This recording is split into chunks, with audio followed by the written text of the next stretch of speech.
Freedom of press is something we as Americans cherish and love to brag about. In the recent years, there has been outcry from both sides of the political aisle about media bias. It would seem the media is no longer journalism, but rather a vessel for political candidates and partisan rhetoric to spread their message. Most news channels are inundated with opinionated talk shows rather than reporting the news.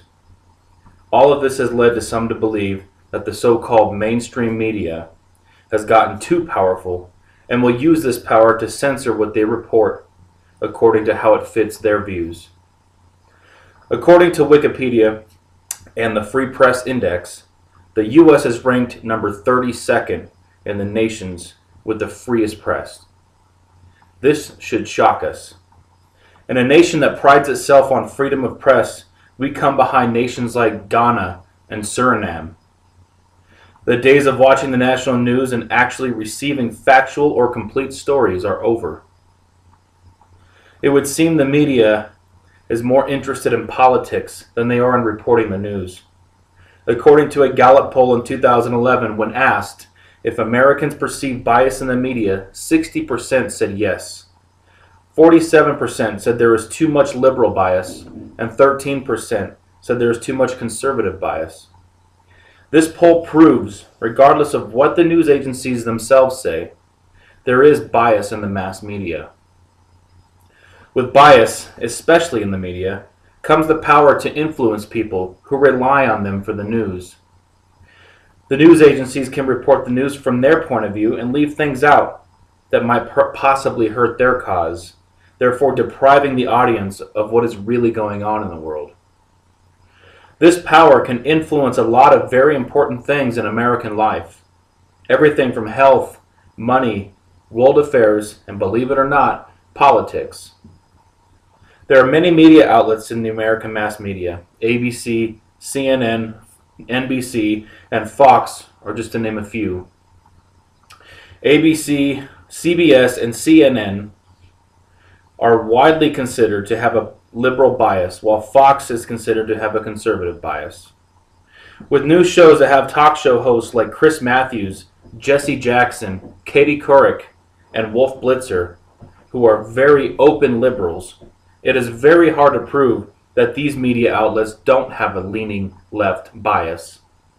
On the other side, with hosts such as Sean Hannity and Bill O'Reilly, who are open conservatives, it's hard to prove that Fox isn't a right-leaning news agency. With this kind of bias going on in our media, it's hard to discern what is news and what they're not telling us and what we can take as fact. Elections are always big news in America. We take our right to vote pretty seriously in this country. We as Americans usually look to the news to receive information on our candidates and would expect the news to report on each candidate fairly and without bias, or so we wish. According to a Pew Research poll, in the 2012 presidential election, President Obama received 29% media that was favorable, compared to Mitt Romney only getting 16% favorable media. President Obama received 19% negative media, while his opponents received a whopping 33% negative media. These numbers were much more biased in the 2008 campaign, with Obama receiving nearly 70% of positive media coverage, with McCain receiving just 9%. There are a lot of people who bank on the media to give them the right information so they can make an informed decision on what candidate to vote for. With numbers like these and the majority of America's media outlets openly liberal, it is no wonder President Obama won a second term.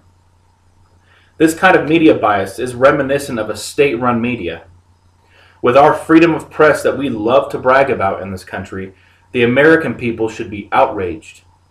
The media has gotten way too much power in our culture. Their massive and collective push on politics, their lack of reporting on important world and domestic issues, and instead focusing on the Hollywood aspect of news reporting. In order to receive accurate and unbiased information, Americans are looking to other areas, such as foreign news outlets.